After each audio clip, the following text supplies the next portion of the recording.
This next presentation is being brought to us by Zoe Hilton and Alexis Winfield. Zoe Hilton is a senior research scientist at the Waypoint Centre for Mental Health Care in Ontario, and a lead developer of the ODERA risk assessment.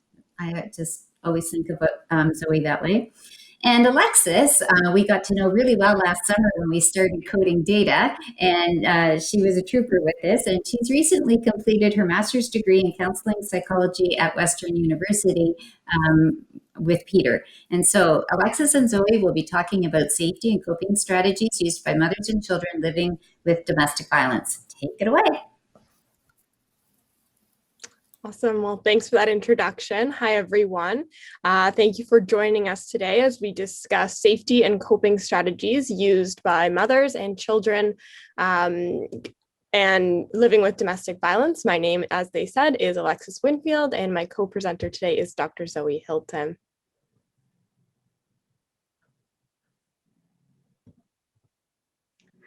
So in 2019 in Canada, over 100,000 individuals were victimized by an intimate partner. And those who experience violence can face multiple barriers to seeking help. Many of these we've been hearing about in the past couple of days. Some of these are systemic, such as racism and being in a geographically isolated community or having no support resources available. Because of these barriers, many individuals are forced to cope in isolation.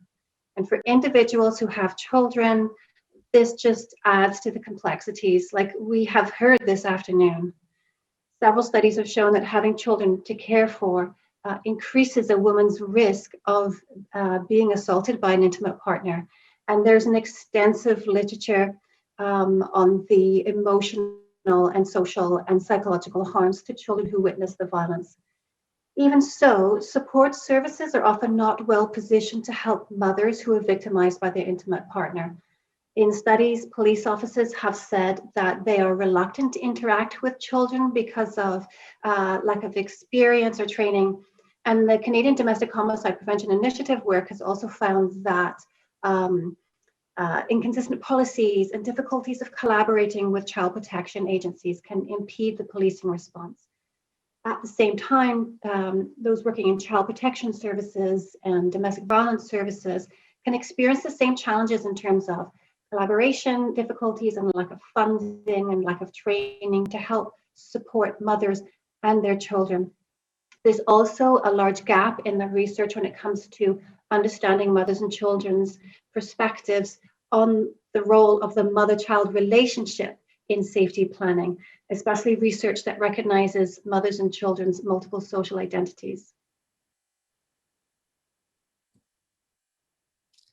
So the present study aims to kind of fill that gap. And currently, since a substantial gap exists within the literature about how mothers and their children work together, the study aimed to fill the gap by examining the ways in which the mother-child dyad works together to stay safe and cope with domestic violence. The total sample consisted of 77 interviews with women who self-identified as previously experiencing severe domestic violence and with one of 4 vulnerable populations. The present study examined interviews with 30 mothers and 5 adults that experienced domestic violence as children. The average age of mothers was 43, and the average age of participants at the time of participation who experienced violence as children was 31. The average age of children's first exposure to violence was 4 years, and the average duration of the violent relationships was 11 years.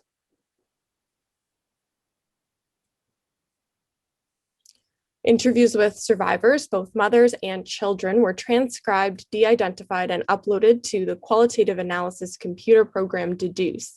A thematic analysis was used to examine safety and coping strategies used by and identified by mothers and children at both the implicit and explicit levels.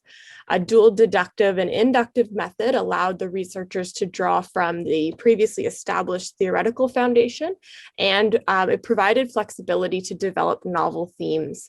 A provisional codebook was developed and presented to a 6-member research team, and then 2 trained graduate students were then responsible for applying the codebook to the transcripts, and any new themes that emerged were then incorporated into the codebook and discussed along the larger group.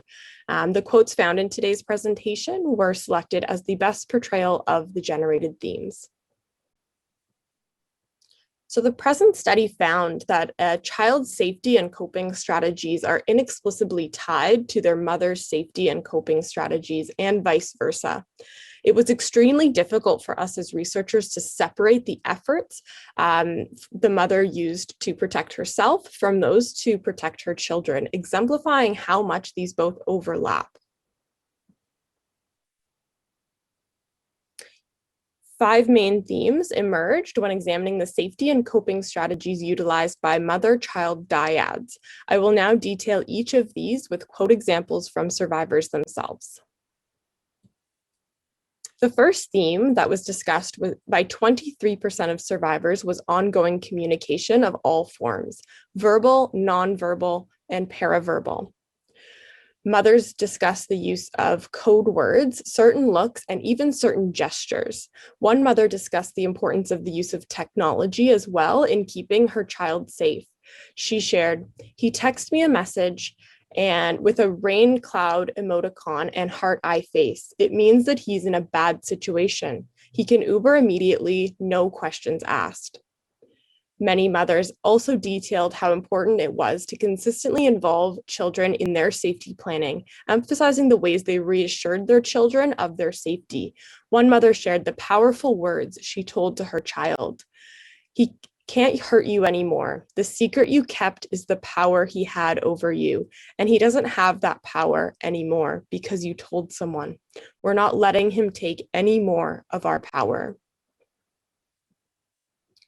Exposure reduction was an extremely prominent safety strategy that was discussed by 77% of our sample. We have gone ahead and separated this into 2 broad categories, so leaving the residence and moving within the residence. In terms of leaving the residence, 3 sub-themes emerged, including short-term exits, long-term exits, and emergency exits. Many mothers and their children relied on work, school, and extracurricular activities to reduce their overall exposure to their abuser. One child survivor shared, "I joined theater at school so I could stay at school until 7 at night." Mothers also detailed their intricate long-term exit planning. One mother described when she reached her breaking point. She shared, "I started planning. I'm getting out of this house and I'm moving away. I didn't tell anyone. I would pack up all my belongings in garbage bags and would sneak them out of the house and drive them to my mom's house." And lastly, survivors outlined their experiences of emergency exits, which occurred when violence began or worsened. Many mothers described how they wanted to protect their children at all costs, prioritizing them over themselves often. One mother explained how she instructed her children to leave the residence to save themselves from witnessing the violence and being hurt themselves. She shared, "I yelled at my kids. The kids were screaming. They were crying, trying to come help me, to protect me. They were small, so I said, go next door right now, go." I think this quote also highlights the deep desire that children have to protect their mother, emphasizing that those protective instincts and actions are actually bi-directional and not just from mother to child. Another key theme that emerged under the more predominant theme of exposure reduction was that of moving within the residence itself. So this speaks to the fact that exposure reduction strategies can be used at different levels, more subtly within the home, and more broadly when exiting the home, either in the short term or the long term. Many mothers and child survivors spoke to how important it was to separate themselves from their abuser, even if it was just in the next room. Survivors detailed the fear that they felt in their homes and did everything they could to feel a little bit safer. One child survivor spoke about her and her siblings' safety strategies. She shared, To all feel more safe, we ended up actually just locking ourselves in our shared bedroom and just staying in there and not allowing our dad or anyone to come in for the remainder of the night. This quote speaks to how children themselves often can become active participants in safety planning, and how often older siblings become key participants in protecting themselves, their younger siblings, and their mothers. Appeasing the abuser was discussed by 66% of survivors. We broke this theme into sub-themes, including agreeing to commands, avoiding topics of conversation, and adjusting social behavior overall. Survivors commonly discussed how their safety was a direct result of them remaining silent or saying yes to requests. One survivor shared, "I never felt so scared in my life, and my daughter was there, so I was thinking, is he, the abuser, going to do this to her too? Like at that point, it was just about protecting my child, so I said anything to agree with him, just so he wouldn't hurt us." And another survivor spoke to how they overall adjusted their social behavior more broadly, either becoming invisible in their homes or, on the opposite end, actually spending more time with their abuser to appease them. 22% of survivors spoke to how partaking in soothing activities not only acted as a distraction, but also a source of comfort. Many survivors discussed how overwhelming it can be living in these circumstances. With continued exposure, people learn to deal with the stress they experience in a variety of ways, and some activities are distractions, some provide comfort, and others do both simultaneously. One mother discussed how her children engaged in soothing activities to deal with the trauma they experienced in their home. She shared, "I knew my kids were hurting, and I could see my son in particular. He would go and attack the piano, and he would play really intensely. He'd play the piano, and I could tell he was working through stuff." Another mother described the comfort she has had to continue to provide for her children since they escaped the violence. She shared, "Yeah, her children, slept with me in my room because they were so afraid. And even still to this day, do I need to sleep with them." Survivors shared that having each other and having activities to take them out of the violence, at least mentally, made a tremendous difference in their overall functioning. And lastly, 24% of survivors discussed how important it was to foster their own independence separate from the abuser. Many mothers shared that their lack of finances was the largest contributing factor that forced them to stay in their abusive relationships. Mothers feared that they would not be able to financially support their children or themselves, and so they began to strategize different ways that they could save money in the hopes that they could leave the violence behind. For instance, one survivor shared, "I knew that within myself I'd be okay if I left. I made sure that if I was financially stable, that I wasn't financially dependent on him. Now I have my own power." Many survivors of domestic violence also shared that the process of goal setting ultimately enhanced their independence, specifically through the development of an action plan. Children recounted how they would often make small, achievable goals for themselves so that they could focus on something positive.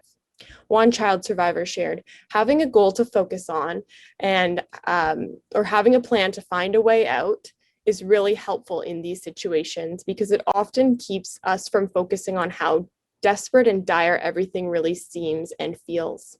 And lastly, another important theme that emerged was that of personal autonomy, especially for mothers in relation to their reproductive health. Sexual activity was often demanded by their abusers, thereby making it difficult to have autonomy over their bodies and increasing the likelihood of pregnancy. Mothers described how they feared the thought of bringing additional children into the violence and really took active steps to prevent any unwanted pregnancies. One mother described her experience in the context of what service providers should recognize as a warning sign. If a woman is presenting with multiple abortions, Like if somebody comes to you 3 times saying, I want you to get rid of these babies, screen that person for abuse, for heaven's sakes. This also speaks to the important role that service providers, in this case medical professionals, can play in recognizing violence against women. So we've seen how the mother-child dyad is really important to safety, and how the child's actions and the mother's interactions with the children are a key part of how they cope together with domestic violence. Service providers might not be aware of the roles that the children are already taking on. They might not be aware of what the children are able to do to protect themselves, or what they're taking on to cope with their mother being abused, and how the interaction is a key part of how they both cope. So we recommend that if services are not already doing so, that they include the mother-child dyad in the safety planning process. Not just working with the mothers and working with the children, but working and looking at how they are coping together. In future research, we recommend looking at mother-child dyads where the children are at different developmental stages, because one of the limitations of this study was that children were school-aged or high school-aged. And it would be important to also look at the effects on the children and the role of the mother-child dyad with younger children who may be aware of the violence but not so able to protect themselves. Because our participants were self-selected, they could possibly have been more resilient in a way than others who chose not to participate. And we don't want to put too much emphasis on expecting the mother-child dyad to be involved in safety planning. We want each survivor's experience as individual and related to their life context. They've shared their stories with us to help others who are in similar circumstances, but we don't want to assume that other women would have the identical experiences or the same story to tell.